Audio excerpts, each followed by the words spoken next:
It is 5:30 p.m. And the Planning and Zoning Commission meeting for December 20th, 2021 is in session. Would you all please stand with me for the invocation? And Trini, would you help me, please?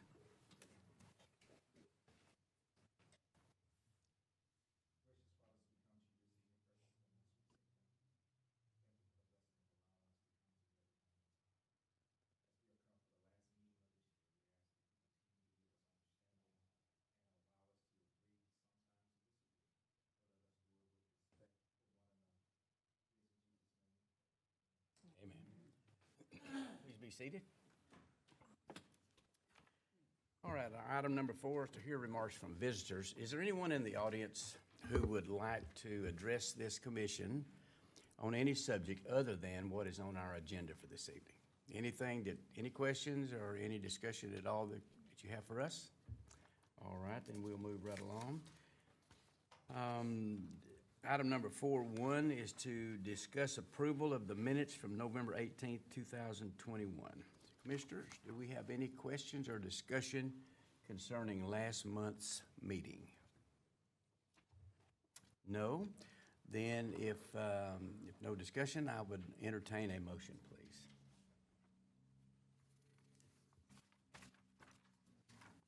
I motion to approve the meetings for Thursday, November 18th, 2021. I have a motion to approve last month's meeting. Do I hear a second? Second. I have a second. All in favor say aye. Aye. All opposed, like sign. This has carried. Action item number 5.1. Discuss and consider a final plat for Crossroads of Terrell Phase 3A, Lot 1, Block 1, including American Way right-of-way being 10.794 acres, the City of Terrell, Kaufman County, Texas. Mr. Fenner, would you help us, please? Yes, sir. Thank you, Mr. Chairman and Commissioners. Thank you for being here tonight. Excuse me. The first one that we have before you is just really a cleanup. It's pretty simple. We've done a lot of the developments and plats out here with right-of-way access and public access, utility easements and so forth, just because of the developer and how we wanted to get things done. And so this one is just showing you on page, Myra, can you just turn that down? If you can. This one is showing you, if you look on your packet, the highlighted area, it's basically the Gilchrist dealership out there. And we're just cleaning this up to have the American Way extension that you see on right behind on page 14. You can see the dash line, and that's really all that's about, is getting that set up for the road extension there. So just cut and dry. So any questions on that? Any questions for Mr. Fenner? All right. Any discussion, Commissioners, among ourselves? Questions? All right. Then do I hear a motion concerning action item number 5.1?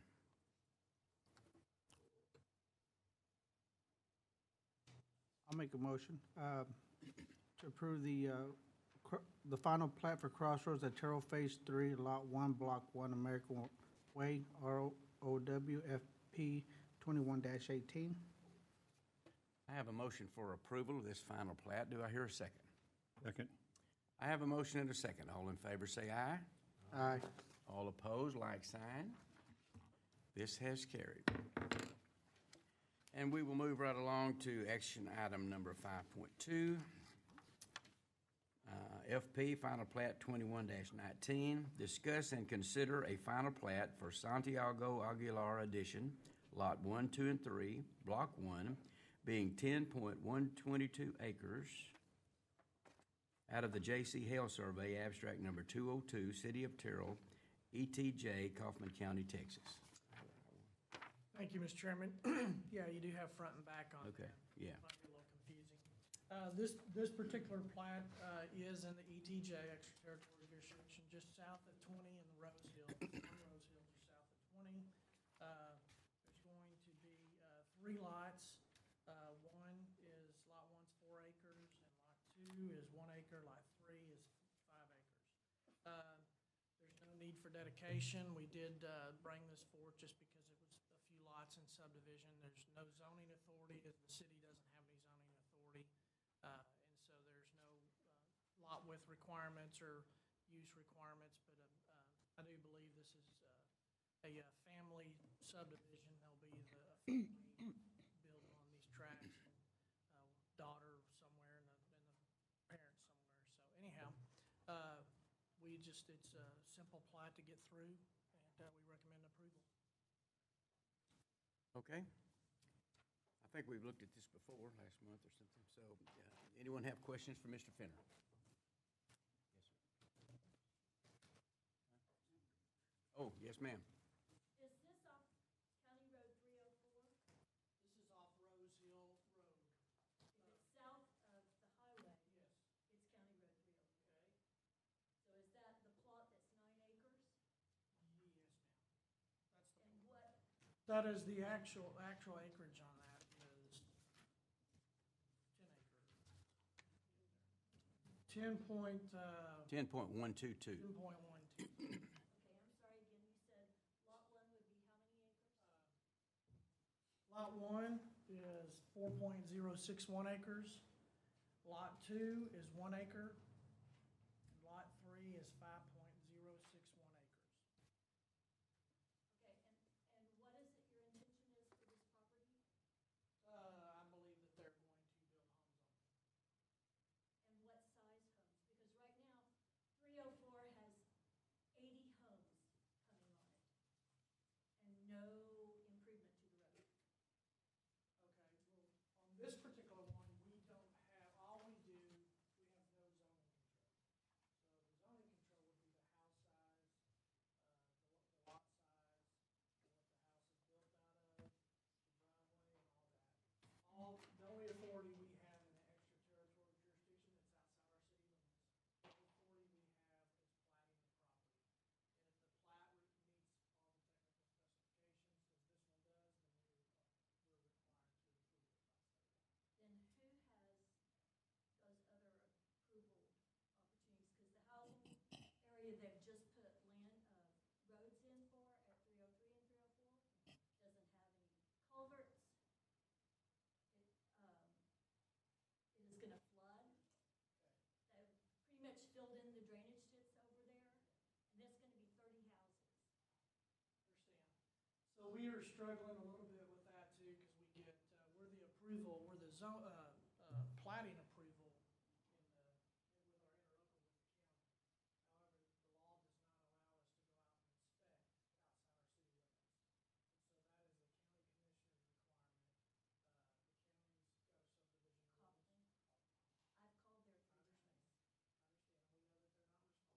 And so that is a county commissioner's requirement. The county's got a subdivision.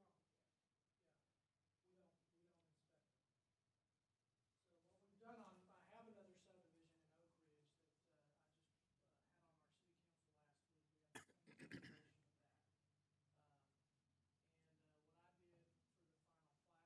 We know that they're not responding. Well, they point me back to your office. Yeah, we don't inspect them. So what we've done I have another subdivision in Oak Ridge that I just had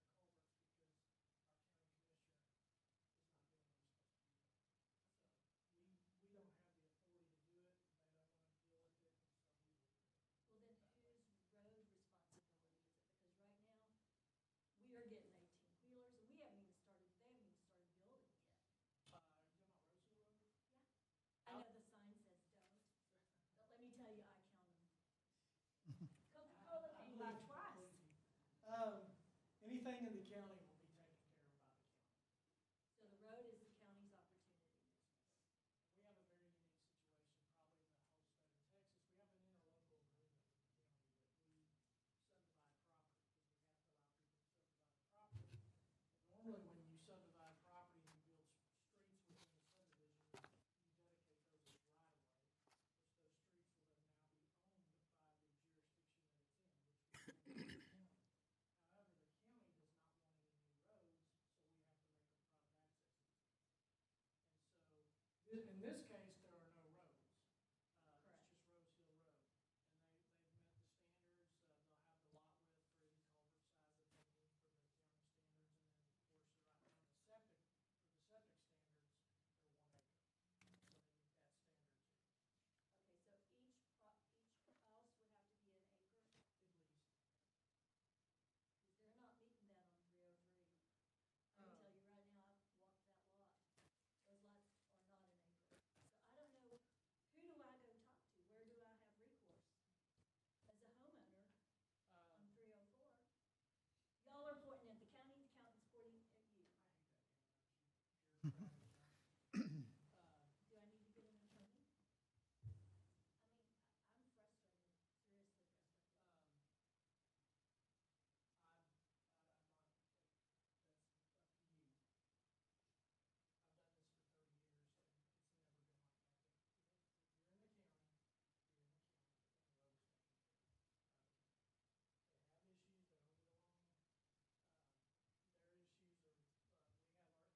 bring it to him.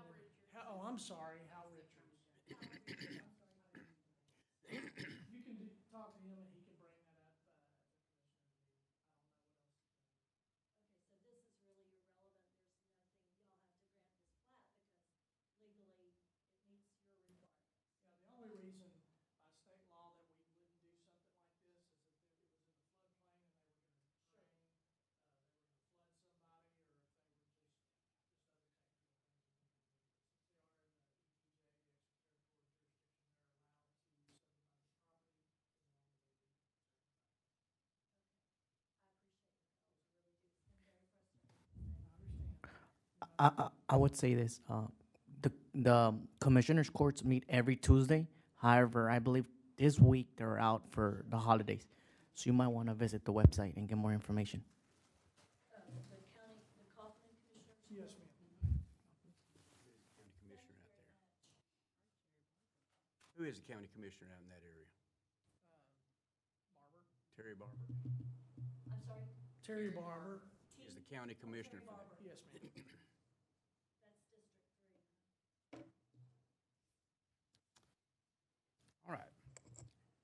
So are there any other questions concerning this final plat for Santiago Aguilar Edition? Any discussion? All right, then, I will entertain a motion, please. I'll make the motion to approve the final plat for Santiago Aguilera Edition Lot 1, 2, and 3 being 10.122 acres out of the J.C. Hill Survey Extract Number 202, City of Terrell, ETJ, Kaufman County, Texas. I have a motion for approval of this final plat. Do I hear a second, please? Second. I have a second. All in favor, say aye. Aye. All opposed, like sign. Aye. I believe this is carried. We will move to action item number 5.3. Discuss and consider a construction plat for Crossroads at Terrell, Phase 3B, Lot 10, Block 5, including Crossroads Parkway and Independence Parkway right-of-way, being 13.063 acres, the City of Terrell, Kaufman County, Texas. All right, thank you, Mr. Chairman and Commissioners. I'd like to give you the history on this because a lot of times you see this, as I've said before, and you think, oh, wow, this is quick, this is just coming to us. But you recall that this development here, this particular piece of property was part of a planned development and was approved in July or June 2021 by you guys, by the commission, and then July 20th by the city council. Essentially, the property is essentially phase 2 of the Magnolia apartments that we had planned. So we actually did a plan development, entitled the property, and now they are coming forth with the construction plat. And that's what you're acting on tonight, is the construction plat. We do have attached the ordinance. We did attach that for some if y'all wanted to enjoy reading that, if you had anything else to do. We also have entered into and just finished a developer's agreement with the developer. As you know, on the second phase, if you, can you go to the next map? Right, keep going.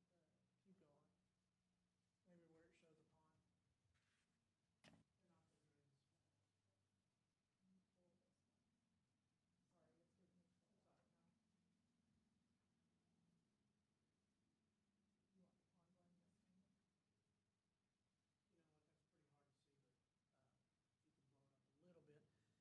You can see that on your screen. I'll just tell you that, Myra, can you put your arrow on the particular piece of prop? That's the pond. That's the pond right, yeah. That right there is the plat that we are platting right now. And if you go up and look at Crossroads Parkway and the hatched line to the left, right over there, we required them to do an access easement to give to us that goes all the way through the property. And it is an extension because of the way we're developing Crossroads Parkway with ingress and egress and trying to get things set up for the future. So if they came in and so we at least have that if we needed to make sure that we had some second points of access. Now, right here adjacent on the west side of their property, we also have Independence Parkway that will be going down, and the area that's clear will be the actual road that will be completed with this project, and then the hatched area is an additional access easement that I got from them.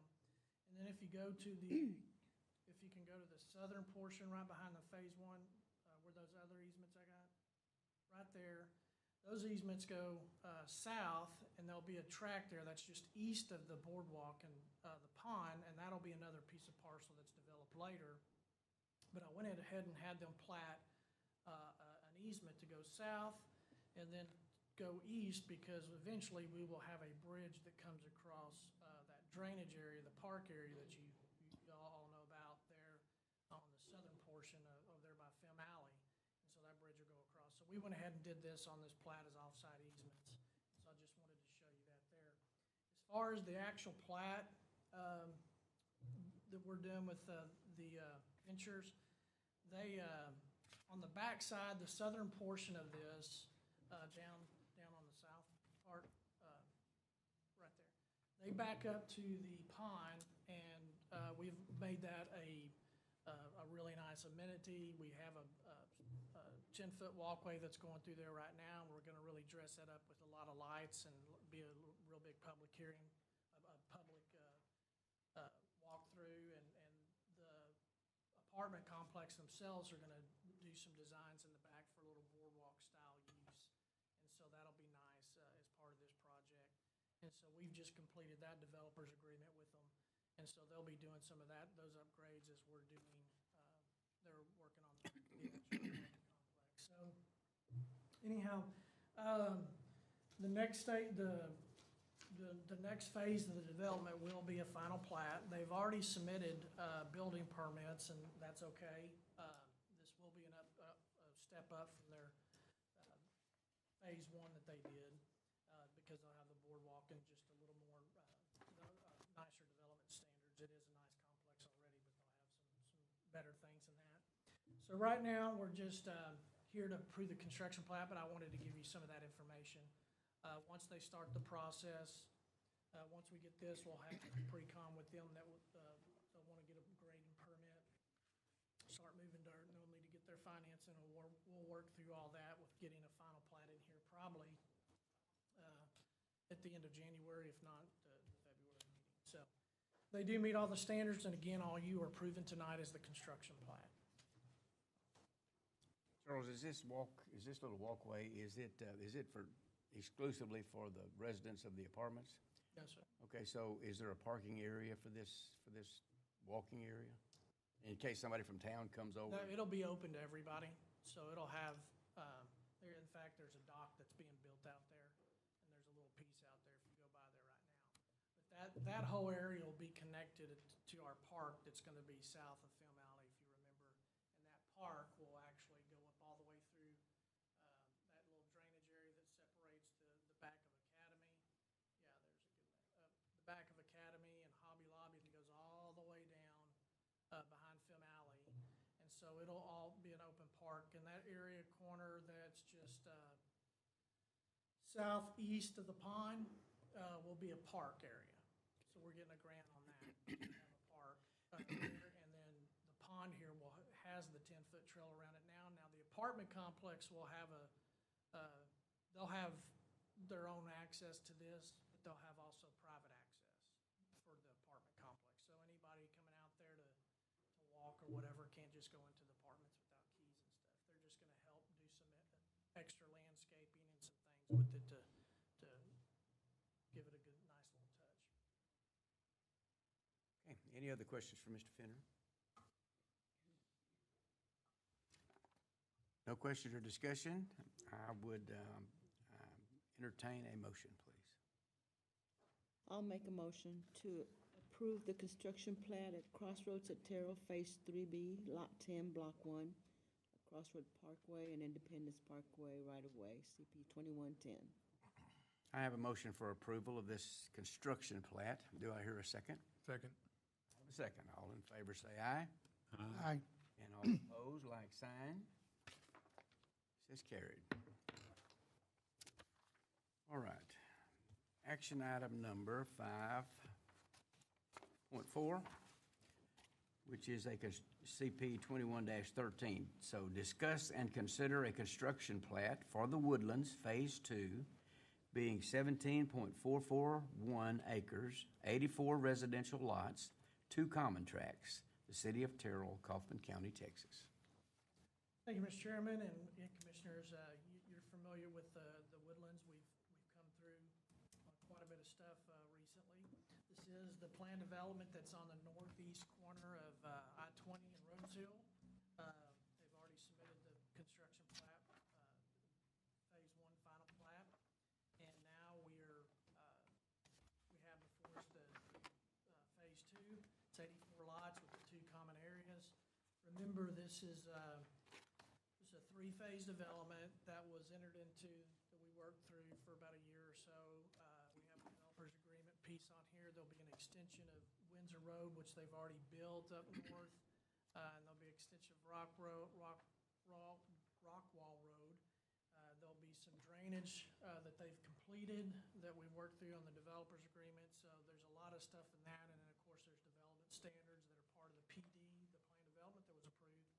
In all, it'll consist of 278 lots with a lot of green area and a lot of amenities within the subdivision, and then there'll be a trail system that goes all through the property there on the southern portion. So anyhow, this plat meets engineering signed off. It meets all the standards.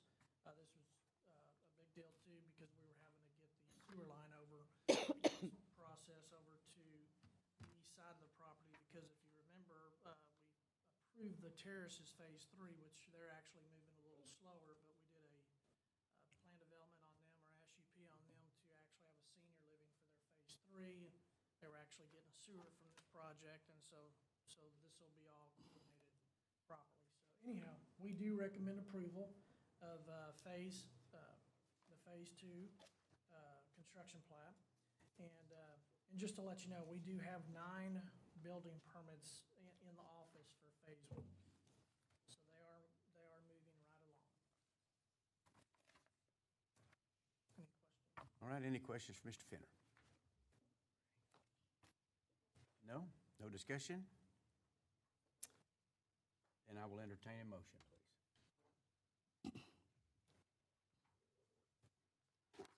Mr. Chairman, I recommend approval for construction plat, the Woodlands Phase 2, 84 residential lots and 2 common area tracts, being 17.441 acres, also known as CP 21-13. I have a recommendation for approval for this. Do I hear a second? Second. I have a motion and a second. All in favor say aye. Aye. Aye. All opposed, like sign. This is carried.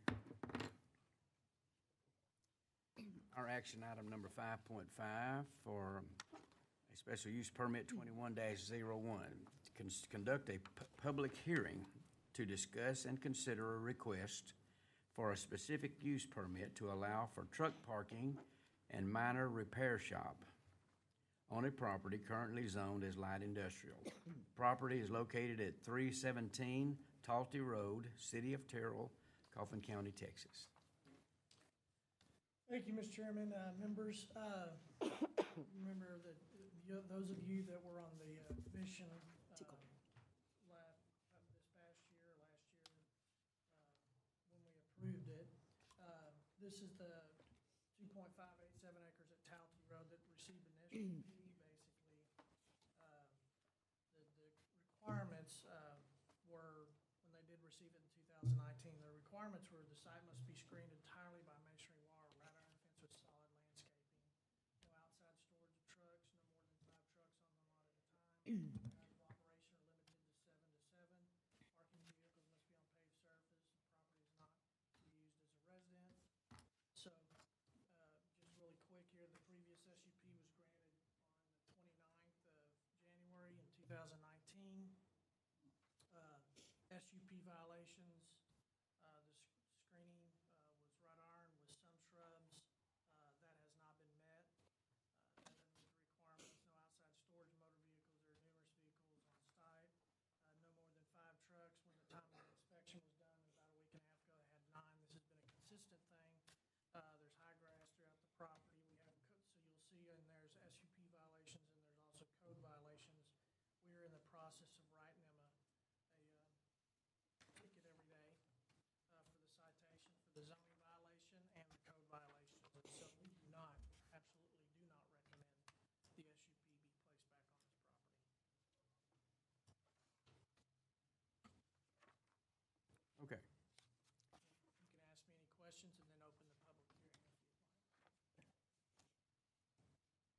so obviously they're in violation of something here. So do you have questions or discussion about that? Has the owner made any attempts to resolve any of the violations? Or what's the feedback on them? Are they showing up? Or are they showing their face? We spent a lot of time with them 2 years ago doing this and, make it work, and it just didn't. And we've had numerous complaints because it was a very difficult situation at that time, especially with council. When it made it through here and went to council, I think we had to deal with it a couple different meetings because circulate the traffic, the trucks, and getting into those neighborhoods and just doing what they were supposed to do and being what they were supposed to be. We didn't let them know they were in violation, but there was really no attempt to do anything. I actually, most of the time, it's the code and the inspector, and then another person from staff, and then another person that goes out there and walks through with them. I actually went myself last year, so about a year, maybe a little longer than a year ago. So there's been, the only thing that we told them to do was, we could definitely let them have go through the due diligence, the process of coming back through with an SUP, but they would have to make adjustments to that SUP and really show us how they're gonna fix this problem. I think instead they put the property up for sale, or it has been up for sale, and so they're really not caring. So we're basically having to deal with the violations through the court, let that be. But as far as them coming up and applying for the SUP, we told them that it wasn't a guarantee. I mean, you were gonna have to show something, and they didn't. So that's where we're at right now. Okay, any questions for Mr. Fender before we move to the public hearing? Okay, I will open the public hearing. Is there anyone in the audience that would like to come forward and speak in favor of approval of this special use permit request? Okay. Is there anyone in the audience that would like to come forward and speak in opposition to this request for a special use permit? No? Then we will close the public hearing. Commissioners, any other questions or discussion? That being the case, I will entertain, please, a motion. I'll make a motion to deny this specific unit use permit due to previous violations over the past 2 years for the 2.587 acres out of the Everett subdivision, 317 Tauti Road, the SUP 21-01. Denied. I have a motion to recommend to the city council denial of this request for special use permit. Do I hear a second? Second. I have a motion and a second. All in favor, say aye. Aye. Aye. All opposed, like sign. Denied. All right. Action item number 5.6, which is a zoning, consider a change in zoning, ZC 21-10. Conduct a public hearing to discuss and consider a change in zoning from agricultural to single-family residential. The property is 9.417 acres out of the J.C. Hale Survey, City of Terrell, Kaufman County, Texas, also known as 0 Rose Hill Road. All right, thank you, Mr. Chairman and Commissioners. We have a lot going on this little Rose Hill Road. A lot of little rectangles on Rose Hill Road. We actually worked with this applicant several times. We had several meetings, and it was somewhat tough trying to get to where we needed to be, and finally we figured out this is the best way to go with this property. It's zoned ag right now, and its future land use is new traditional neighborhood. So the applicant is actually requesting a straight zoning of 6, and we are going to be also working with them through the property. You can see how it can be difficult to develop, and you can definitely see how you have all these little things, these little tracks up here. And part of this is our a little north of here is our right-of-way that we've already acquired for the future extension of Windsor.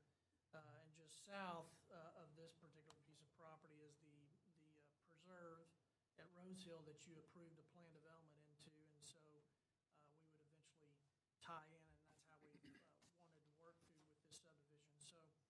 We are currently working on a little developer's agreement that's gonna have some trade-offs with some lot sizes and some masonry standards and some, streetscaping, and get a portion of this property over in the far southwest, close to the floodplain, which would be the northwest area, that will get a, right-of-way dedication for the future extension of, a road into the preserve at Rosehill.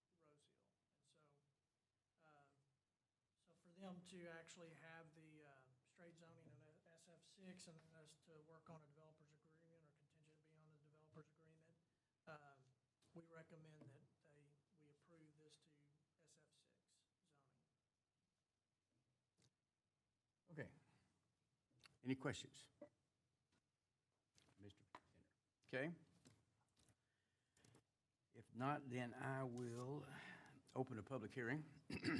Is there anyone in the audience who would like to come forward and speak in favor of this zoning change from agriculture to single-family SF6?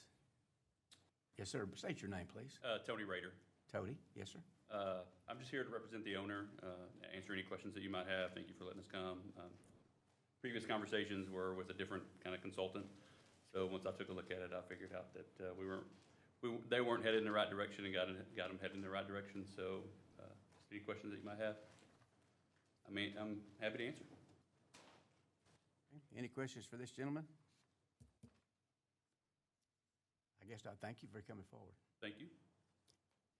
All right. Is there anyone in the audience who would like to come forward and speak in opposition to this change in zoning? No? Then we will close the public hearing. Commissioners, speak your mind or forever hold your peace. No, I'm just kidding. I missed a question from Mr. Yes, sir. You said staff recommends approval of the requested zoning change from ag to single family, depending on some development agreements. Do we have have you been working on those now, or? We're working on those. Right now, the way it would be, in a developer's agreement with something like this, it's gonna be, say we have a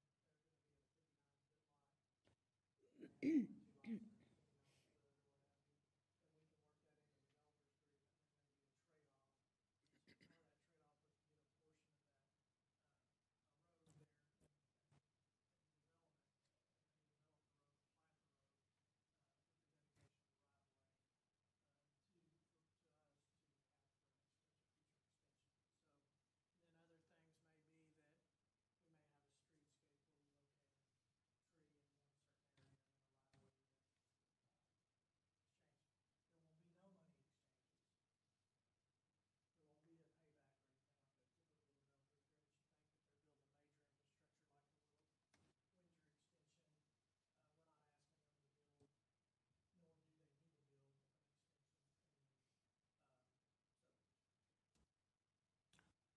But for all practical purposes,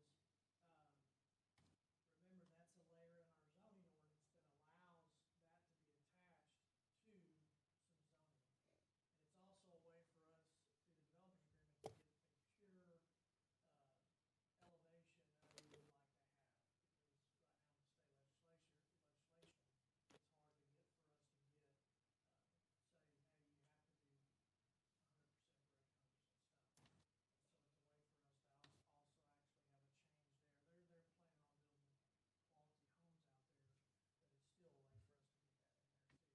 So it's a way for us to also actually have a change there. They're planning on building quality homes out there, but it's still a way for us to get that in there too. And we're in fact gonna be doing that, and you'll see some other plats come through, because that's kind of an avenue we're gonna be going through, is doing some small developers agreements that will exchange somewhat of variances and lot sizes and things like that for upgrades to the property. But there will not be any money exchange. Like you go build this road and we'll pay you back in 15 years. It's not that typical of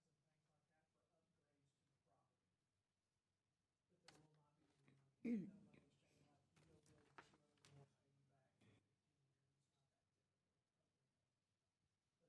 But that entitlement right now overlays an SF6, which is what you're considering tonight today. So it does meet the land use comp, because it is a new traditional area, it's a transitional area with low to high density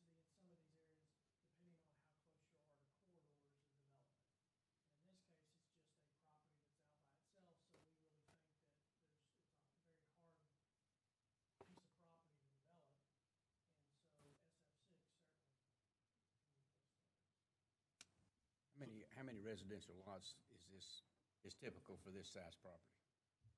How many are y'all planning? 34. 34? Yeah, they'll be coming back with a construction plat too, if they get the entitlement on this property. The density works out to be about 3.6 units per acre.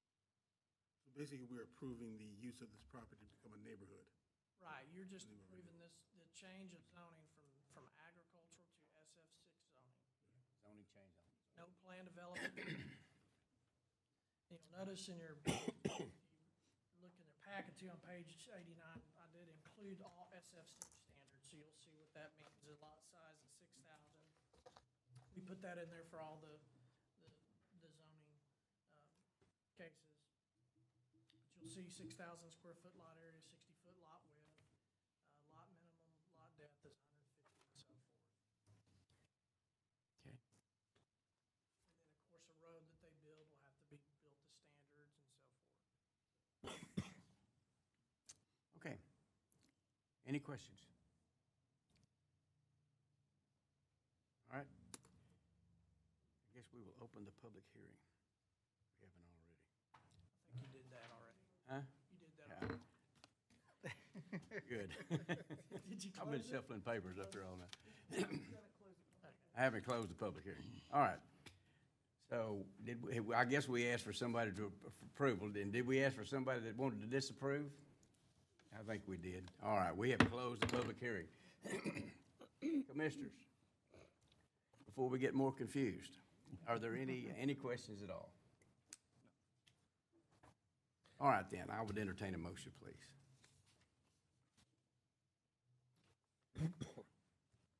I'll make a motion to approve the zoning change, rezone from agriculture to single-family 6 on 0 Rose Hill Road, ZC 21-10. All right, I have a motion for recommendation of approval of this zoning change. Do I hear a second, please? Oh, excuse me real quick. Contingency to the developers agreement that be submitted to the, to Mr. Charles Fidner here. Contingency, we have a good developers agreement. I didn't hear what you said. Oh, I'm sorry, contingency that we do have a developers agreement Yes. on the rezoning. All right, I have a motion for a recommendation of approval for this zoning change in line with the PD agreement. All right, do I hear a second? Second. I have a motion and a second. All in favor say aye. Aye. All opposed, like sign. This is carried. All right. Action item 5.7 for a zoning change 21-11. Conduct a public hearing to discuss and consider a change in zoning from single-family residential 7.5 SF 7.5. Thank you, gentlemen. Thank you. You'll have a good evening. To multifamily MM-22 to allow construction of a four-plex family dwelling. The property is part of Lot 2, Block 582, the City of Terrell, Kaufman County, Texas. This property is located on the corner of Mineral Wells Road, excuse me, and Fraser Street, also known as 0 Mineral Wells Road. All right, Commissioners, before you do have a zoning request, change of zoning request, family SF.5 to multifamily. It's about a half acre site. You can see there in your map. Off Mineral Wells there, Fraser, Mineral Wells. The zoning around it is 7.5 all around it, and then the land use plan does call it traditional neighborhood, which again is that transitional area characteristic of some low density to high density, depending on the corridor transfer. So again, if you're close to a highway corridor, commercial development, then you may have a little more dense use at the front there. In this case, that's not the case. And so there's SS 7.5 all around it, and we do believe that that's the best use for the property, so we recommend denial of the zone change request. Okay. Any questions? All right, if there's no questions, then I will open the public hearing. Is there anyone in the audience that would like to come forward and speak in favor of this change in zoning from single-family residential to multifamily? No? Is there anyone who would like to come forward and speak in opposition to this change in zoning from single-family to multifamily? No? Then we will close the public hearing. All right, Commissioners, your thoughts, please? So just so I'm clear, this developer is wanting to essentially build a multifamily unit in the middle of a residential street. If I'm, just want to make sure I understood. It's zoned for 7.5, single family, and they want to build fourplexes. So that is considered a multifamily.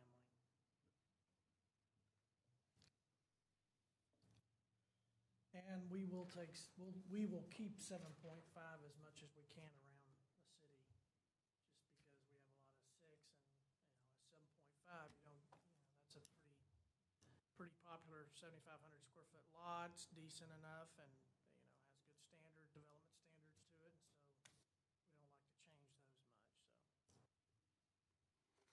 Okay. Any other questions or discussion? All right, do I hear a motion, please? Mr. Chairman, I motion for denial of zoning change. Zoning from single-family 7.5 to multi-family residential, 0 Mineral Wells Street, also known as ZC 21-11. I have a motion to recommend to the city council denial of this request for a zoning change. Do I hear a second? I'll second. I have a motion and a second. All in favor say aye. Aye. Aye. All opposed, like sign. This is denied.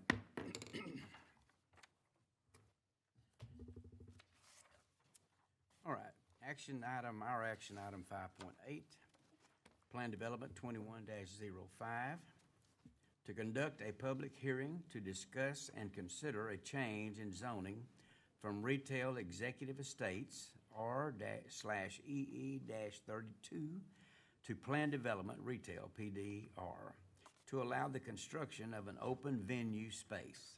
The property is a 4.3992 acres out of the Davis M. Mullins Survey Abstract Number 3437, the City of Terrell, Coffin County, Texas, also known as 15001 Highway 205. All right, Mr. Chairman and Commissioners, so this is somewhat of a unique situation. We've seen some stuff on 205. As you know, there's a lot of rectangular type pieces of property up there, a lot of metal buildings, a lot of old industrial type uses. City did annex a lot of the area before, and so this is before us today. Portion of this property is zone retail, portion of it is zone executive estate. We know that probably with the improvements to 205, the front part of that area, or at least some of it, we actually have in our land use plan a circle area of some retail in that area, and so everything would be somewhat creative if you had assembled properties or several of them to develop in retail and commercial blocks out there. This particular property is owned by Mr. Anderton. Ms. Haley has met with us several times, the daughter, and she had a vision and talked with her Myra for a while, and then we had her in DRC, our Development Review Committee, and talked a little bit about what we could do with this property. And so we just kind of threw things around, and we thought, okay, well, the way to do this, to allow her to start moving forward with planning of the development, is to do a plan development retail, a PDR, and get her an entitlement to the property. And what that would do is basically attach some uses, general uses to the property, and give her the assurance, okay, if that's the way she wants to go, then she needs to start working. So what that means is, if she goes from here, we get the entitlement to plan development, we get that ordinance, actually have to come through and resubmit a detailed site plan showing building elevations, use layout, what she's using. And we will use that site plan for a very, it'll be a big part of the ordinance that we will come back through with a whole public hearing process to bring the site plan.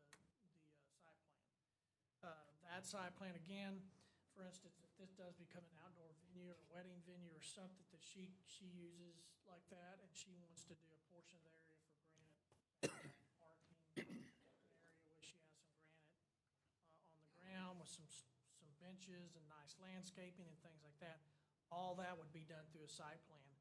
So this plan development that's coming before you today, this ordinance is just simply an entitlement on the property. It does not let her just go out there and start doing things. It gives her the right to say, okay, I'm gonna start preparing, and then I might have to come back through P and Z and council and submit a detailed site plan. And then that detailed site plan, if that's approved, then we move into plating stages.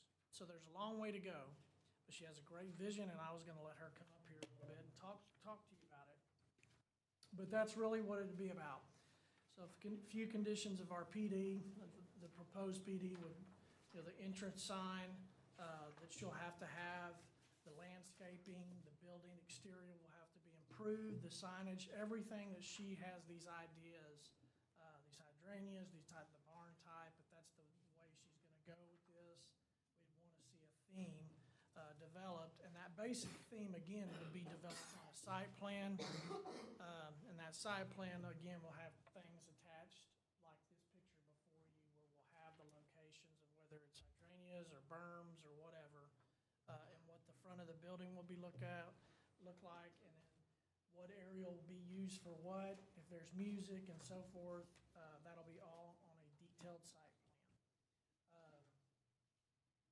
So we have,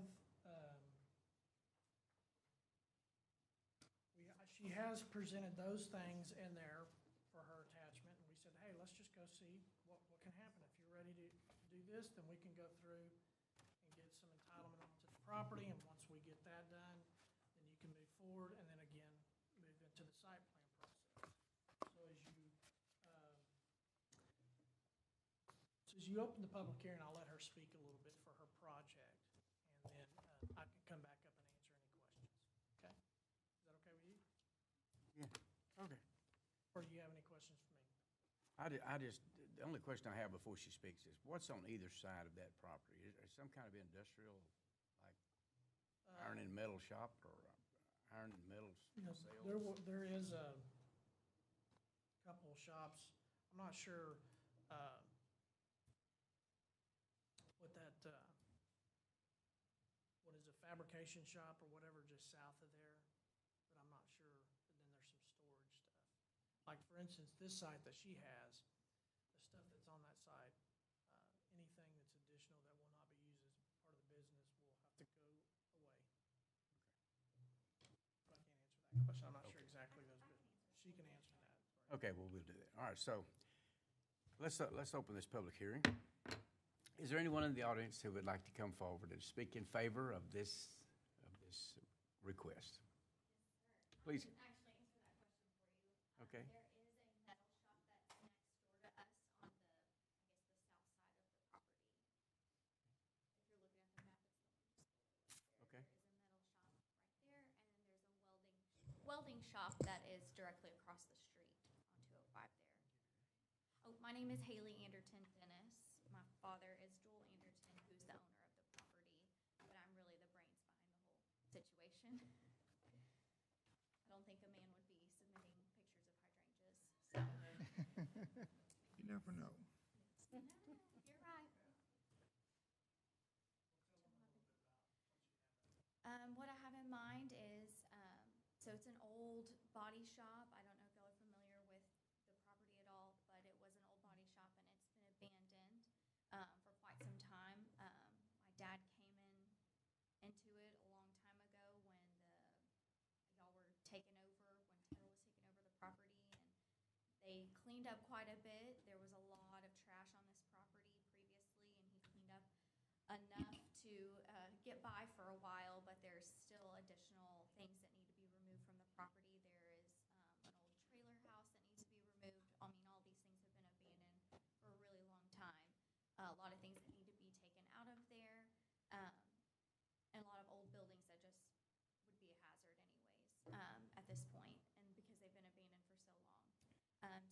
those that you see in the back part of the property here, those are all gonna be removed. The body shop will stay. It's not gonna be a body shop, but the original building there, the metal building, is what I have plans for currently. It's a 3,600 square foot building, and then it has I think it's about an 800 square foot covering on the back side there that you see. I would eventually like to add additional covering on the front to have more patio space. I would like to turn this into, it would be 3 smaller venues inside. It'd be like 3 little suites inside, but I plan on having like accordion style doors, so that way it could either be separate for a smaller party or it could be all opened up as to one big space as well. My plan for it is to be called Hosting House because I want it to feel like you're at home. You're hosting something at home. There will be a full kitchen in one of the suites for somebody to use, whether it's for a small corporate dinner party or it's for a birthday party or whatever somebody would like to use it for some of the smaller spaces. But if somebody would like to host something else there that's a larger party, then so be it, to have that space for it. I would like this to be something where we can have, some local live music there, some maybe local food trucks there on occasion, not all the time by any means, but just to be a really unique space and for the community. Any questions? So you said that was a former body shop, Yes, sir. and you said you've done a lot of cleaning up. Yes, and there will be a lot more. Okay, so have there been any kind of environmental studies done on it in terms of contaminants or things of that nature? Anything that I know of, it's all been removed. There wasn't anything in the building. There was just a lot of old tires that were left behind, and those have all been removed. They were removed a long time ago. Any sort of contaminant study, I'm not aware of.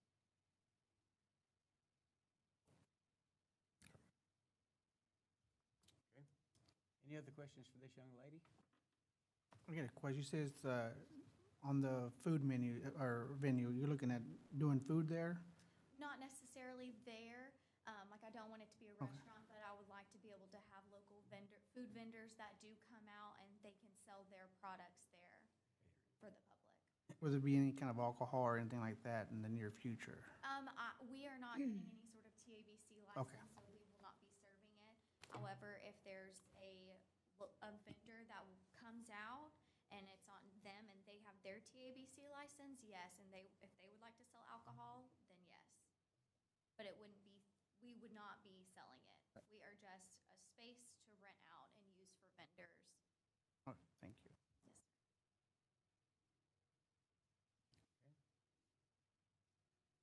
Any other questions? And what was the proposed name again? Hosting House? Okay. That's pretty unique. Thank you, Haley. Thank you. All right. Is there anyone else in the audience, I guess not, that would like to speak in favor of this? And since, is there anyone in the audience, and I guess not, that would like to speak in opposition to this? Then we will close the public hearing. Mr. Fenner, have any other directions or insights for us? Well, just so noted that what she talked about would be just some of the things that we know that will be included in the PD, but nothing can be done, again, until the actual site plan is submitted and approved. So that'll, she mentioned food trucks. We don't have a problem with it. We don't have a food truck ordinance. We need to have those venues. We need to have those opportunities, and right now through doing special permits or PDs and things that are, they're incidental uses to the business, those would be great. She had talked about doing temporary outdoor movies, having some music, just other events, and so just an event venue. And so what we'd do is we would recommend, or if you do, you would recommend the PD for the PDR to allow those types of uses. And then from there, it's just totally up to her to come in again, like I said, with a detailed site plan, and you would be seeing that. And that's where you would see a lot of the pictures that she provided, but it would be more of an architectural style type of site plan. So we always like when people bring us ideas and they can do some things with some old buildings, that it's not, just it takes one at a time on some of these areas, just like we were looking at the roads here a while ago. There's just a lot of properties that it would be much better if they were bigger. And you can do so much more with them. But, if somebody wants to do something with their property and we can get to it and partner up with them, we'll definitely do that. She does know, we did let them know, Rockwall will be expanded. And so there'll be medians and things they have to work through in the future. But just know that this is, unless she already has an architect lined up and she's ready to go tomorrow to submit a site plan and have a meeting with us, it'll be a while, but at least give her a peace of mind whether you recommend this to be allowed or not. And we recommend that you approve it. Any questions? I personally think we probably have a need for something like this in this town. I mean, Stephen's family is pretty large. I think I'm gonna have to go to California to have a family reunion. All right, if we're through with discussion, do I hear a motion, please? I propose a motion to approve the plan development 1501 State Highway 205 being 4.3992 acres, also known as Plan Development 21-05, with all of the staff recommendations attached to that. All right, I have a motion to recommend to the city council approval of this change in zoning from retail executive to plan development. Do I hear a second? Second. I have a motion and a second. All in favor say aye. Aye. This has, all opposed, like sign. This has carried. All right.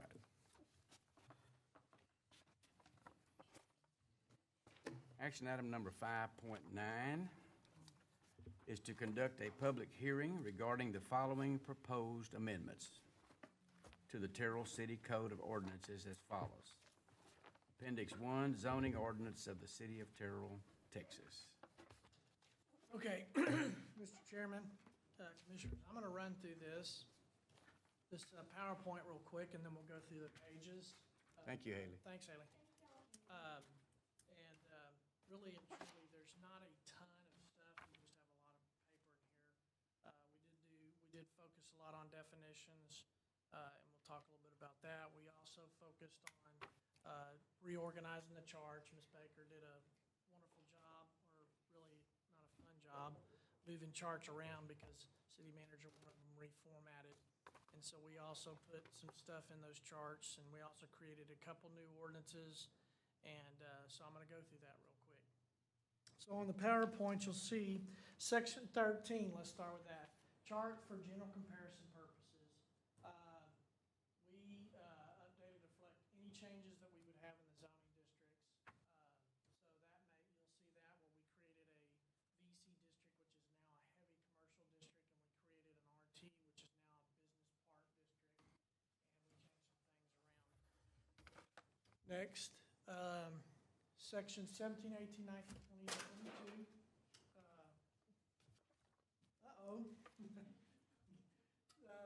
We'll get that here. Minimum floor area per dwelling.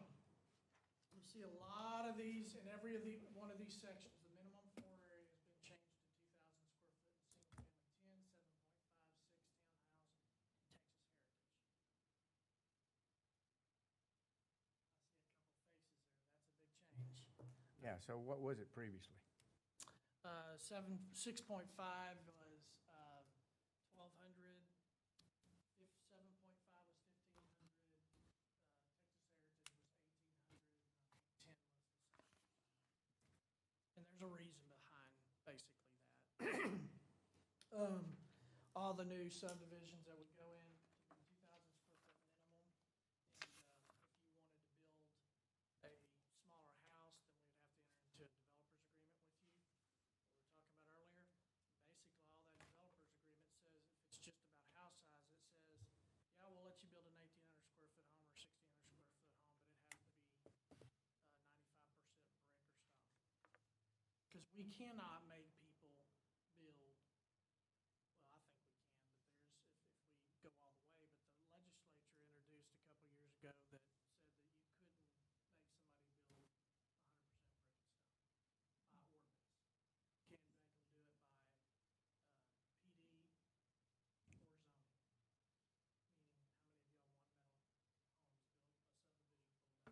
metal homes? So barndominiums or whatever, style is great. We have an exterior ordinance, which we still apply. We say, hey, we're really easy. If you can do half it brick and stone, if you do 4 or 5 different other architectural features, including metal. We want creativity, but on some of these, a lot of what we're gonna be seeing is everybody's gonna move to, the wood world and stucco world and stuff like that. So that's the reason for the 2,000 square foot. And as y'all know, every subdivision we've done a developer's agreement of some kind because we're so far behind on our utilities and our extensions that by law, we can't make somebody subdivides their property, they have to build a half of the road that's in front of them if it's not there, and we can't double charge them. We can't charge an impact fee, and, we can't take the right of way, make them build it, and charge a roadway impact fee. So we have to enter into a developer's agreement anyway to say, hey, here's the proportional issue that we'll do here. You build this, and we'll pay you back over time. So in these cases, again, the 2,000 square foot is just that. That's what the change is about, to make sure we have some say in what we would like to see. Next is the multifamily standards. We wanted to change to make sure the wording in the required architectural features was straightforward, and the changes in the parking regulations were straightforward with the amount of garages and so forth. Also, we had a little glitch in our multifamily that, in our charts that said you couldn't build a single-family home in the multifamily, and so we wanted to clean that up too. And I'm gonna go through these here in just a minute. I'm just going through this PowerPoint real quick. Section 30, we added a new district, it's VC.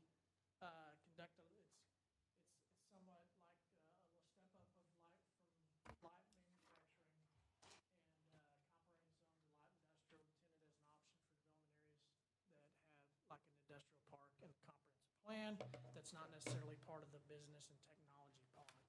So we added that zone in there. We added a research and technology park district because we know that we need to get away from the industrial. We need to move into the business world and the business park. We need to diversify and can stop bringing manufacturing and industrial here. Not that that's a bad thing. It's we have a good share of it right now. We need to diversify out a little bit to get back to it. So if we're out looking for property, then we might want to target those parks and those properties as research parks. So there's more of an employment center concept, research facilities, maybe university, hospital presence or something. And again, I'm not saying we don't need industrial. We have a lot of industrial, but we need to have this opportunity to do these kinds of things. And then section 32, well, that's the range, the charts, and the residential and non-residential uses.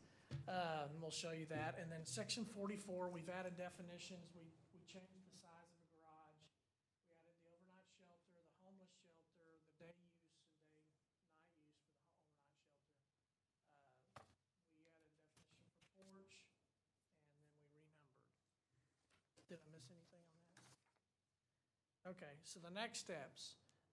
So you will vote tonight on the zoning changes. You can vote for it, against it, or recommend for, recommend against, or recommend with changes, or deletions, however you want to do it, okay? We will be presenting your recommendation to the city council. And then, from there, they will go through a second reading. All ordinances do the second readings, and then the new ordinance would take effect once that second reading is in place. Any applications that are in the process now would be under the current zoning regulations and the current standards because that's what they are. So let's go through real quick. we can go through the ordinance and page, if you can see on your screen. What Ms. Baker did was highlight everything that you'll see that changed. So if you look, let's just go columns. So on the first side, this is a summary. On the first side of the district, you'll see all your districts. Anything in red is what we created. So there we created an executive estate 64. Well, basically what that is instead of a 32,000 square foot minimum lot size, we also added a 64,000 square foot minimum, which is an acre and a half. Then we go down to the VC, third from the end, and that's our heavy commercial that we added. And then the last one is the RT, and that's the business park, research park that we just added. The next column is the minimum lot area, and you'll see in the red the things we changed. Well, of course, E64 is all changed, so it's all new, so it's 64,000 square feet. Our heavy commercial minimum lot area will be 40,000, so almost an acre. And then our business centers will be 6,000 square foot. Minimum dwelling size, they were all changed to 2,000. The SF10, the 7.5, 6, and 12. EE64 was moved to 2,600 square foot like the executive estate. And then you'll see that the next column, the minimum lot width, we just added those lot widths. And I don't think you really need me to go through those. If you have any questions, I can answer them. But you'll just see what we did. We basically tied it in 150-foot lot, 45-foot rear, 35-foot rear, and 45-foot front. It's just essentially the same as the EE. So that's really all for that area. Any questions on the summary chart?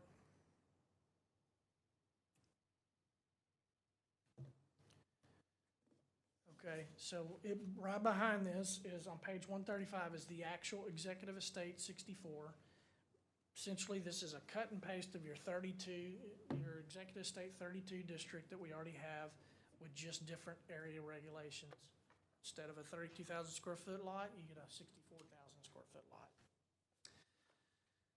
Just remember, we are getting now some developments that are hitting acres, that are hitting right under acres, that are hitting above acres and stuff like that. And so these lot sizes, some of them are crazy, but it does give us opportunity to say, hey, we have them in here. And so if we have a bigger development, like a 700-acre development or 1,000-acre development, and we have a variety of homes or lots, that we can mix certain types of lots in there. And so it just gives us that other opportunity to say, hey, 10% of this is going to be 64 lots, EE64, and that may be 70 lots, and then you may have 25% of it's going to be your SF16. And then they may do some townhomes up front. I mean, it'd be a master plan community, but a lot of that is why we have that kind of stuff. So you'll see that the next few pages are the district that we created. Then you get to page 141. And that's single family 10. And the only thing that was changed there is on page 142, where up at the top it says, it just changed the minimum floor area. You'll see those in the next few. So if you go over to the next page, it's 7.5.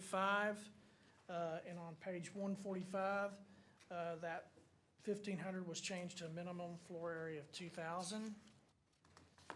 Then you move into page 147 at SF6, same thing. On page 148, the 1,200 minimum lot size was moved to 2,000 square feet.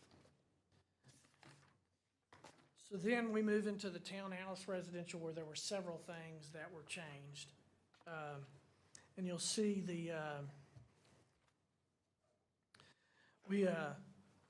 we wanted to deal with our floodplain areas and how we dedicate some of this floodplain in these subdivisions as park and non-park land and what counts. And so we wanted to just throw in a couple comments there, and that's what you see up at the top. It's just cleanup work, not for non-floodplain areas of open space and natural areas on more compact lots for clustering.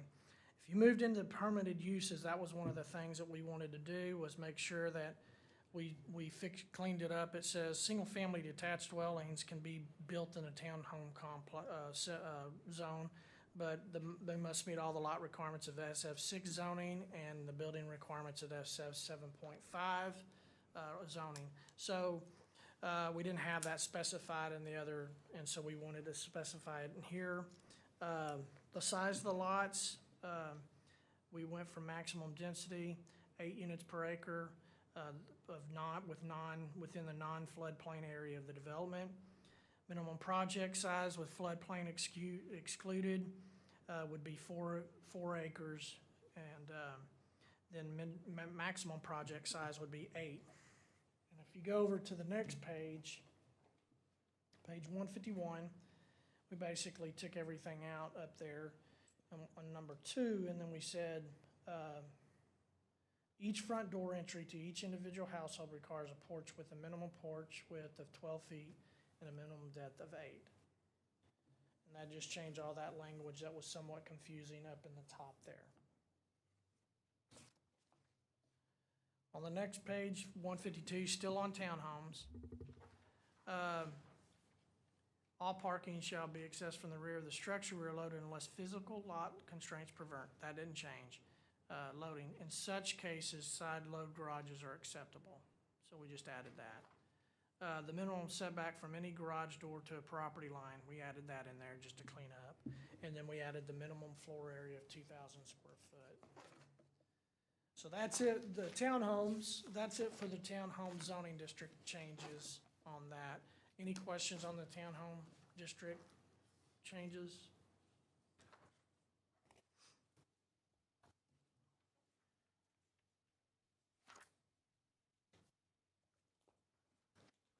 Okay, and then we went to multifamily, and lucky for you, it's just a bunch on paper, because all we did was make sure that we did the cleanup here too is, hey, if you want to build a house in an old zone that's zone multifamily, you should be able to do it, and so we just put through that standard in there to make sure that they'd have to meet the SF 7.5 standards. The next zone is the Texas Heritage. Again, the only thing that changed on that would be the minimum floor dwelling unit. It would be to 2,000 square foot. And then we move over to Section 30, heavy commercial, which is our VC. This is all new. It's basically, most of it is from the light industrial with some stuff taken with very few uses.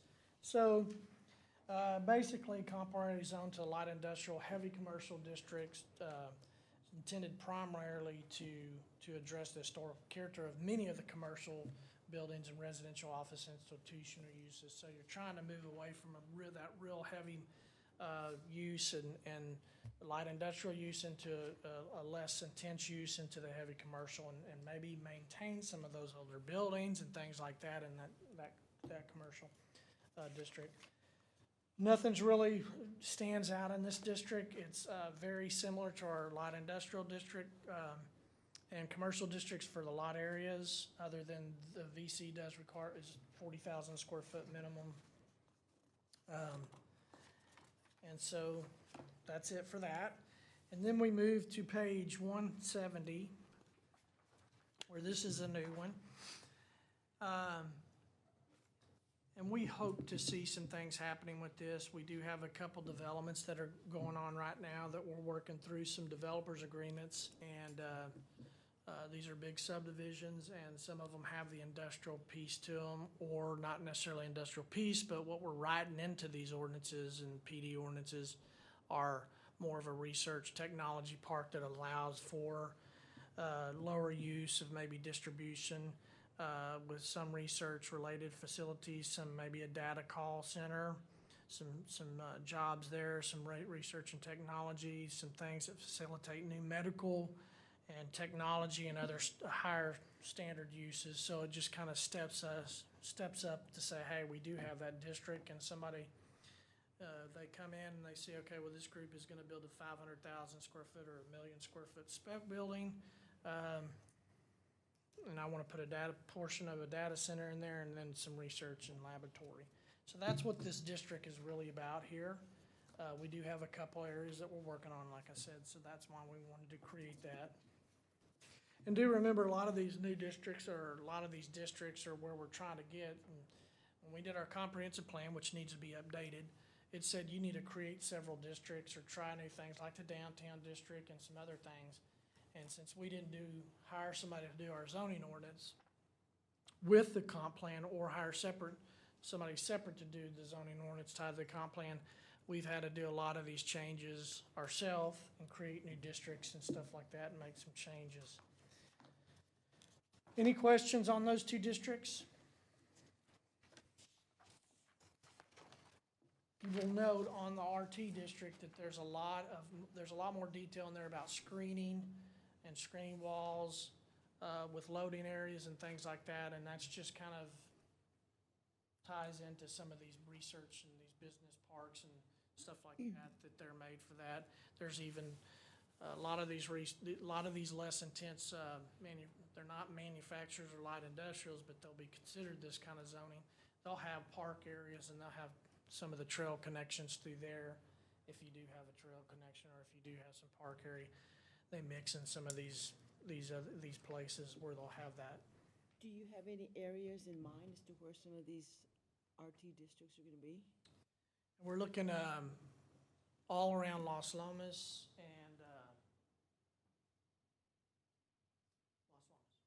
So we have two areas that west of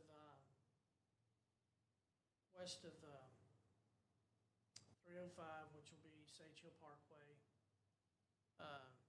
That area belongs to the MUD there, that we're working out some annexation and stuff with them. They'll have several buildings that'll be grouped together that could be that use. And so we're gonna write that in the PD. And then up north where they're knocking down that old hotel next to the XXX place, where we'll see the loop go through, and that's the Hines development that we're working with right now, and they'll eventually be annexed into the city. And part of that split, that 500 foot of right of way, will have the west portion of that will have homes and parks and stuff like that, and the east part of that will be, they may just come in as part of the agreement and just build because they can. They may just come in and build a 1 million square foot spec building. So we're gonna attach these standards to that instead of light industrial standards. Are we going to be doing anything in terms of, out here with TBCC, the nursing hospital? As far as research, their research area? We're trying to. We're trying to get anything and everything we possibly can. We have this medical complex that we're working with right now. There's 4 buildings to it right now. I'm trying to go through a developer's agreement with them because there's a access easement between off 34 right by the Legacy Bank, and then there's a road that we planned years ago where there was supposedly going to be some apartments, and it wasn't ever dedicated or whatever, but it was planned. And it was planned because it was at the end of the property, so it was between these two properties, and we were gonna have, off British Flying School Road, you can't have driveways.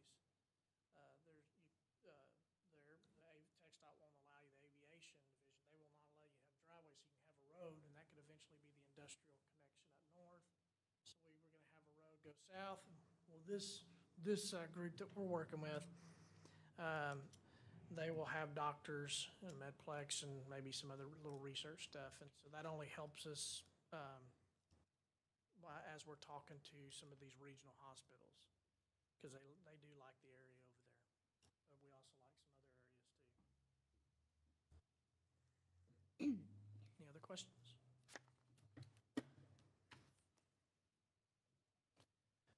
So we move into the charts, and that's on page 178. And I don't think I'm not gonna talk this down at all, because Ms. Baker, she'll slap me across the room, because it took her a while to try to reformat that and get these all. What we did was we put them in residential zoning districts, and then we separated them to non-residential districts. And to some of y'all, that might not make a difference, but that was one of our charges to do. And so that's how she did it. So now, first few pages, you'll have all the residential districts, and they'll have the same use, agricultural uses, residential uses, accessory, institutionals. It'll all be in your residential districts, and it'll get more and more intense throughout the charts. And then you'll get over here, like you'll have residential district C, they start getting blank because the heavier uses like the retail and the automotive uses and the transportation uses, well, they're not in the residential districts. So then you get to the government stuff, and then there are some uses in the residential, and then you move down to light industrial, and you can see that the only thing that's in a residential district is ag. It's the next one. Is in your ag at the very far, cottage industry with an SUP. And then the next page, you move into the non-residential districts. Everything's still the same. You still have your office up at the top of the column under non-residential. You still have your office district, neighborhood service district, retail, CBD, HCC, all the same. But now you're in non-residential districts. And you'll see there, you'll go through there, and that's how we did that. We did, part of our charts tied to some of the definitions. So on the charts here, on the VC district, we had to add a VC district in the non-residential, and it has the homeless shelter that we defined in section 44 and the overnight day use that we define.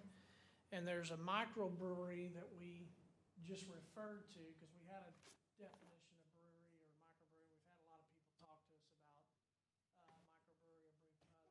Basically, what we're going to focus on is just our chapter, our code of ordinances with TABC, but there's also a brew pub type restaurant that we would put in there that would, that we may have to come back and touch that up maybe later down the road if we had to, but right now we're good. That's the only thing on the charts that would have changed would be the heavy commercial has the homeless shelter, overnight, or homeless center, and then the overnight day use and night use in those charts.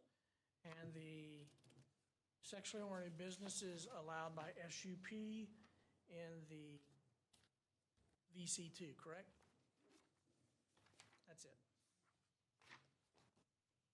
So we could really get technical, you can, but we didn't change a bunch of P's and S's and stuff. We just added a couple definitions, and those definitions had to be put in the chart. So I'm gonna go to the definitions now and tell you which ones we did.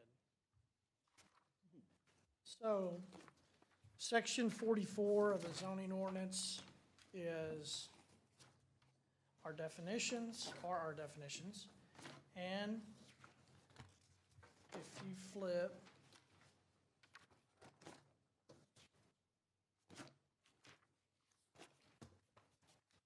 to page 212, oh, you're right there. Y'all can tell me, 212, all we did was we made the garages 21 by 21. We already had the private garage defined, we just made defined it by size. Then, then we have a homeless center, that's the biggest definition. Any facility that provides any one or more of the following supportive services for indigent or near indigent individuals and their families with no regular, secure, independent residential address of their own. Supportive services include but are not limited to clothing, overnight lodging, provision of food, meals, beverages, financial advice or assistance in reestablishing various governmental documents and welfare, disability, or other governmental benefits, assistance in obtaining permanent housing, medical counseling, treatment and/or supervision, psychological counseling, treatment and/or supervision, assistance in recuperating from the effects of, refraining from the use of drugs or alcohol, nutritional counseling, employment counseling, job training, and placement. You can see here that this is a long definition to try to cover everybody, because as you know, we have things in federal law that protects a certain class, and that you can have, you guys may have heard through the city, and it's not just this city, but any other city, you know, you may have a boarding home, or you may have a,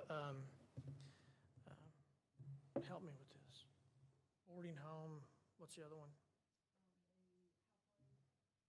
Yeah, and just several of these homes, and you get into this fine line of what is it really?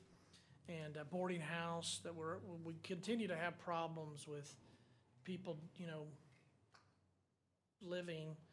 It really becomes a multifamily use when you're renting out house, unless if you're doing a protected class, then you gotta be careful, because protected class is a protected class by the federal government. So you have to be careful on how all that goes through, but if you're only, you know, you can't be mixing them in there. And so we've got to be, that's why part of this is we've written these definitions, because, you know, once we have an issue, then somebody points to us and says, well, so-and-so is taking their Social Security money, and, you know, they're doing this, and so we have to keep going and checking and all this stuff to make sure that they're not running a boarding house or something like that. And so we have to have something firm that we can refer back to and say, hey, guys, if you're gonna do this, a homeless center, you gotta go to the heavy commercial, and you gotta go through this process. And a day and overnight shelter, a day shelter is obviously much easier to do, because it's during the day, it's no overnight stay. And then you get to the whole point of, well, ministry, what is ministry? Well, ministry is obviously helping, but the protection of ministry is this. I'm a church. I'm protected, right now I am, the way things are going, we may not be, but our churches are protected to go anywhere. So no zoning controls that. However, if the church has a homeless shelter tied to it, that's a whole different use that's not protected. If it has a Mother's Day Out program tied to it, it's not protected. The only thing it protects is a place of worship.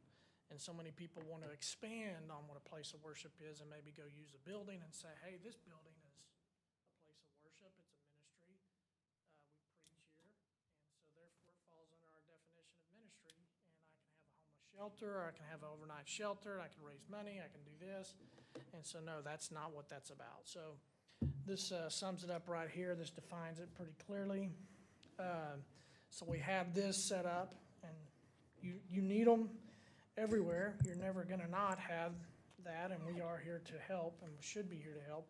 We just need to be able to do it in the right way. So those definitions were added. That one in particular, that was a big one that we added, and then that would go into the chart of where it's gonna be located.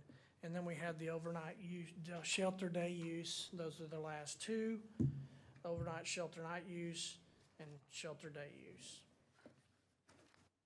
And those would go into the chart. And then, those all tie together. And then, the big one that we've had a lot of people define their own thing, have a porch here. And so, we went ahead and just defined this. Porch is an outdoor covered area generally on the front facade. I don't know if you really want me to read this, but really the main thing of what a porch is, it says it has to be functional. And a lot of times people want to put a foot out here and then go back and say, well, that's my porch, just because it looks like a porch. Well, the point of having a porch was to be functional, and so that's why that minimum depth of 5 feet was written in there. And so that's what that really is all about. And include access from the front door, not in the back door, or whatever, because the whole point of the porch architectural plans, when it changed several years ago in the ordinance, was to have those front porches out there in the front. And that goes nowhere else other than that had to be defined a little bit more, because we had been working with people to allow them to use. We also have requirements where you have to have your garage has to be 2 foot behind the facade in SF6 or 4 foot behind the facade in SF 7.5, unless if it's a side yard or rear entry garage, side entry garage. And we would allow people to do brick and stone columns on their porch to allow that to be considered facade. And so they could, you know, if they extended their porch out 6 foot or 5 foot, that would be considered their facade and not the front of the house. And so that makes a difference when you're building a house that says, hey, your garage can't be 2 foot door is really what it is. It has to be behind it. So that was the whole point of that. And we've gone through that. People have done them on the side and everything else. And so here we are redefining it to make sure it's just real specific there. And those are our changes. So y'all have any comments? Well, yeah, we'll get all this in about 12 more months. We might be able to get all this information down. Anything stick out to you guys? A lot of it was just cleaning up really and truly, and then the charts are just, were really clean up.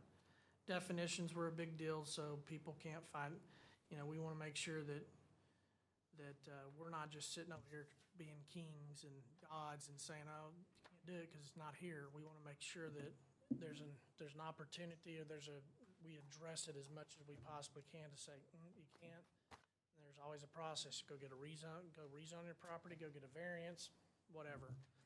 But we don't want to be in an office and just sit there and go, I really don't know. Well, I don't like you, so I don't think I'm going to do that. So we want to really define it.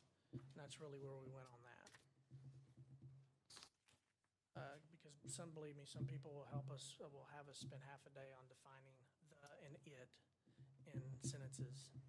So, again, the 2,000 square foot, I think, was one of the major changes, because people say, man, you just don't need a house that has 2,000 square foot. What about these affordable houses? And what about all the construction costs now? And what about all the houses and how expensive they are and things like that? Well, again, the whole idea is this is just a bargaining tool for people to have trade-offs. It's really more like incentive zoning, and not having the incentive zoning ordinance piece. Incentive zoning is purely legal, and it's done by a lot of places. I created them years ago where I'd say everything starts off as a 12,000 square foot lot, and you get 2,000 points for building a basketball court.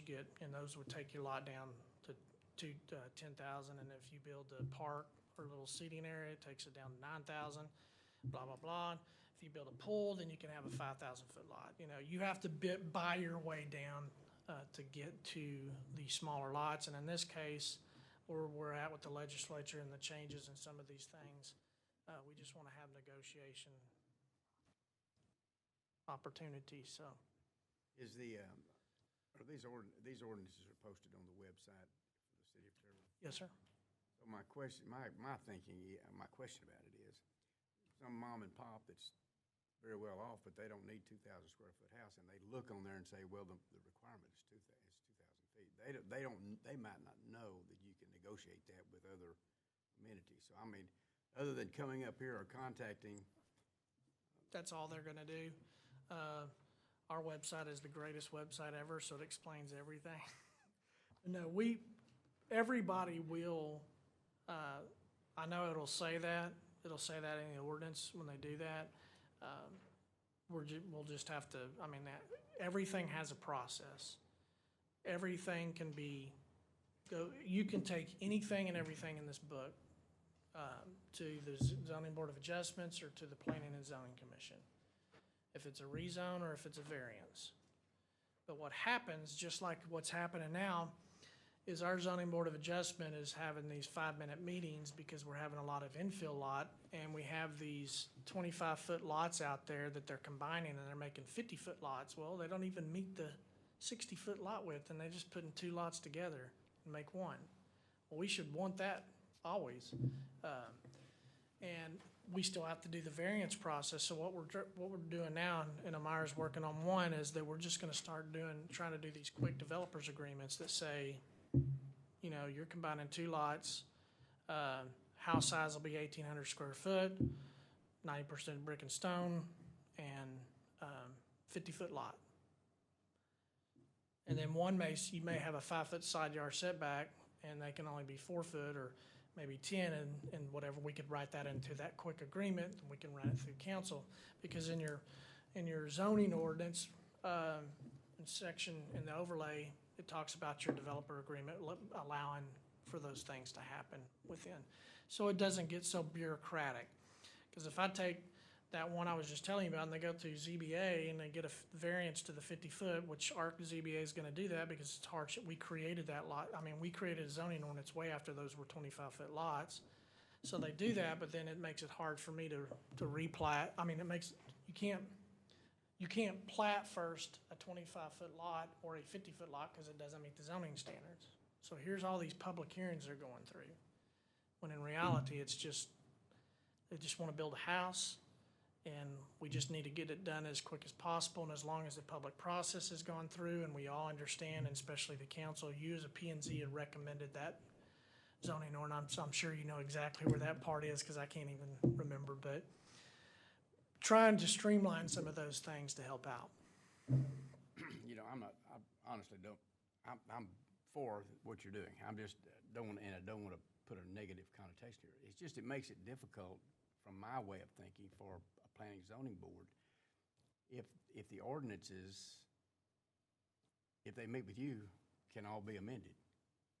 And then, so what we have to do is take either your staff approval or staff is not approved recommendation, and then do what we want to, I understand. But I'm just saying, unless we have something that's kind of standard, then it's from an ordinance standpoint, and my understanding of P and Z is that we try to enforce recommend enforcement of the ordinances. So if the ordinances are, for a better term, wishy-washy, like, yeah, it's 2,000 feet, but if you come in here and put some brick on there, then it can be 1,200 feet. You know, then to me, I that's, get you. I don't know how to look at that, I understand, how to think about it. yeah. If you say approve it, okay, let's approve it. If you say disapprove it, okay, let's do. But what the ordinance said, we can't really make our judgment from that.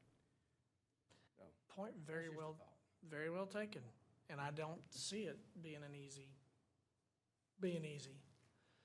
Going all the way through council. I mean, there's differences of opinions on throwing a 2,000 square foot house in there. But there's also, we gotta remember, there's also certain dynamics and certain things we wanna see that we can only have so much control over. And if it is saying, somebody goes out, yeah, I'll build 2,000 square foot, then just go build it, and they build it out of metal. Yeah, I agree. You know, they can do that. Yeah, Okay, well, that's, so it's a little more tough now, because before, you know, we had to have all these ordinances approved, like the exterior ordinance. We do have the exterior ordinance, and we still push it. And if you guys remember when we did that major update, some of you, we added that section that really gave some people, like I said earlier, we gave them a lot of different things to choose from, rather than just doing this, this, and this. I mean, if they came in, and you'll see, you know, on the Woodlands, they came in with some of these where dormers are up there, or some designs up in these gables or wood shingles or copper awnings, and these small little houses, small little lots, to give it some appeal. And that's what we were pushing for in our ordinances to allow. The problem is the legislation now says you stay out of that game. And, you know, from what managers heard and council, you know, they want to be able to negotiate that. And believe me, it's not always an easy process. And I get what you're saying, and points very, very well taken about being wishy-washy. You know, but that's, we also have to consider anything in there can be wishy-washy. I mean, because they can come to you for any zoning change, and they can come to the zoning board of adjustment for any variance. Doesn't mean they're gonna get it. So it's just not a perfect way of doing it. I wish there was. Not a perfect world, is it? No. So I don't know how that's gonna go. Even if you recommended all this and recommended to the council, I don't know how the 2,000 square foot, that's the only thing I don't think, that's the only thing I know that's gonna bring up conversation. I do. But Mr. Finner, doesn't it protect us a little bit as home buyers that you don't have developers come in and build not a good product also? In the bargaining chip on our side of saying, this is our standard and this is what, I guess my point is the houses like out by Long Elementary that have Formica countertops and carpet, and they don't have real high-end amenities on the inside, but yet they're expensive. So the consumer's having to buy an expensive product but not getting a high-quality finish as high quality as it could be. But I guess if you have this, and you can make developers have a better quality also. That's where we work, that's really where we have to work through all that. So, because a lot of people come in, we've had a lot of these rental communities pop up and come in and talk to us weekly and just other things, and that's a lot of what they'll hit on. You know, we do granite countertops, we do a lot of quality, so not everything's an upgrade. We all hear that, you know. Everybody deserves good quality, and the smart ones will figure out what people really want and what really matters. And it's also good for us because we're able to find out, are these guys just, you know, building to just get as many as they possibly can? And is the house starting at $199 really a $299? You know, we can't control things just like we can't control rent, but one thing that we do tell everybody is we're gonna control quality. So whether it's an affordable house, because, you know, you're gonna need diversification of all housing. And the market shows right now we have affordable housing, we have a lot of rental housing, but we don't have, we're too high of a rental market, you know, and you don't have the quality homes being rented for what they're really, you know, they don't match. You know, $1,350 a month is outrageous for some of the product that we're renting here. And so then people are seeing that market, and I'm not the only person to see it in the real estate world. So they see, hey, I'm gonna go put 25 acres or even 8 acres, and I'm gonna bring this concept that I did in Garland, and I'm gonna lay it out just like I did in Garland, because I'm gonna try to take out a piece of this land out of this 20-acre tract. It's constant here. Well, they can take out a little piece of land and they bring their other plan, they put it over here, and they know our rental market, and they can bring a lot better quality. So you can go rent that thing for $1,600 or $1,400, but you're getting a lot of stuff. But to me, that's still hard to afford. But you're getting a lot more than you're getting from our guys here. And it's gotten a lot better, but it's a very weird situation. We've let it go way too long, and I think that's just because of some of the people in town. It's gone way too long because if somebody goes and builds a new home to rent it, and they rent it for $1,600 or $1,500, wonderful. But if you got a 1950 home that's falling apart and holes in the floor, and you're getting $1,300 a month, you're not doing us any good, and you're not doing that person any good. And so we've got to work on that. And so yeah, it gets us in that room to find out what they're really about. So some of them like us, some of them don't.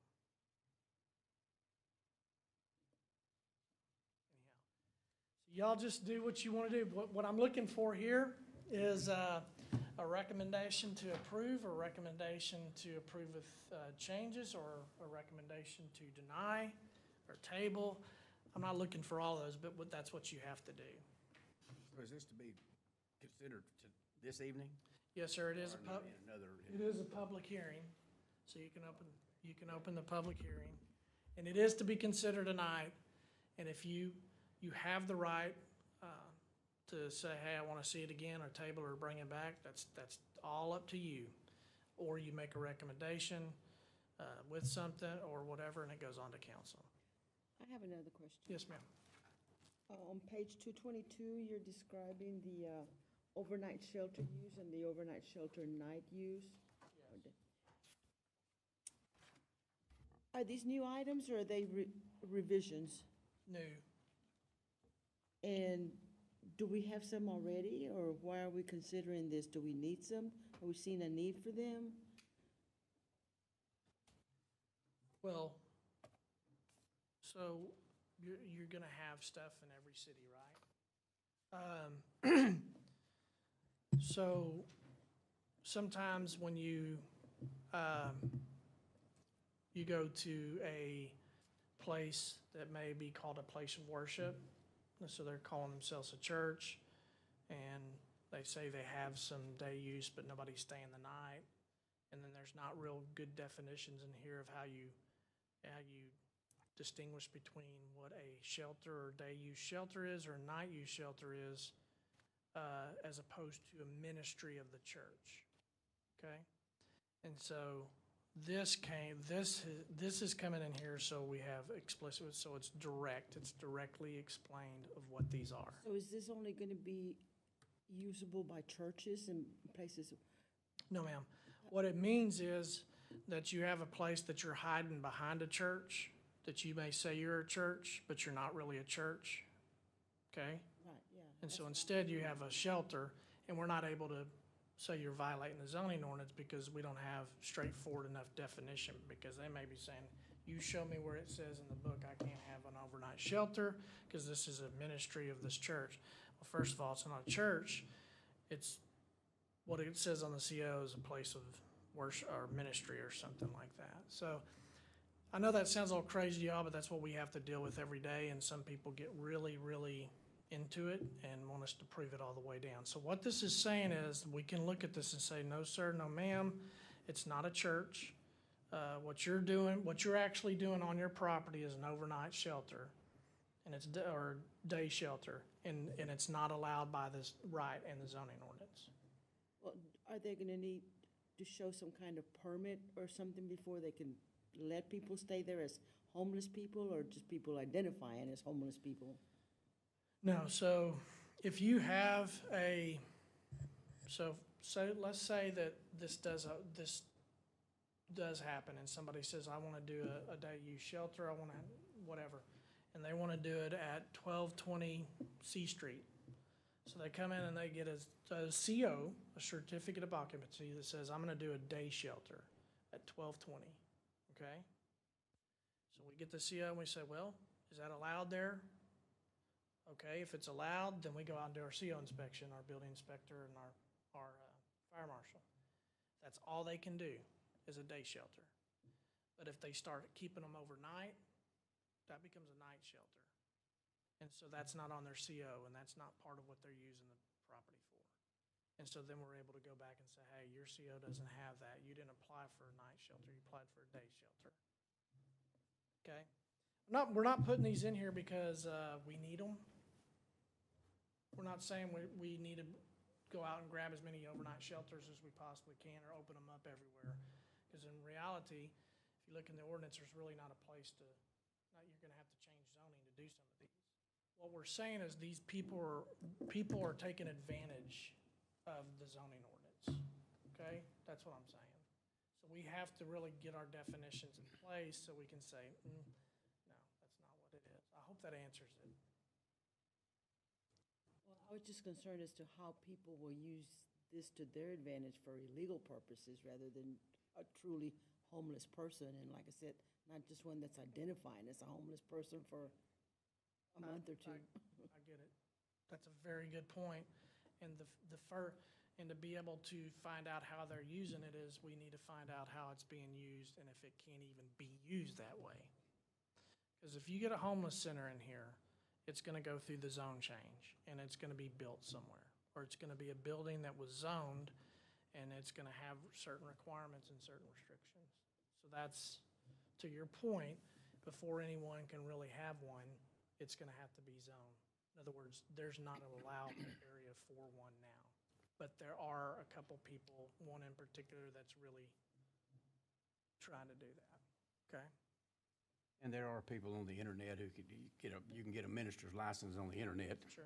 And they have you buy you an old 4-bedroom house, and that becomes a church, and then you utilize it in an inappropriate way. There's a lot of different things that are happening out there that we have to take care of, and you won't believe that the little crazy things that happen, and it's really strange how it would happen, but it happens. So this is why we're doing that. We're fixing as much as we can of those things. So.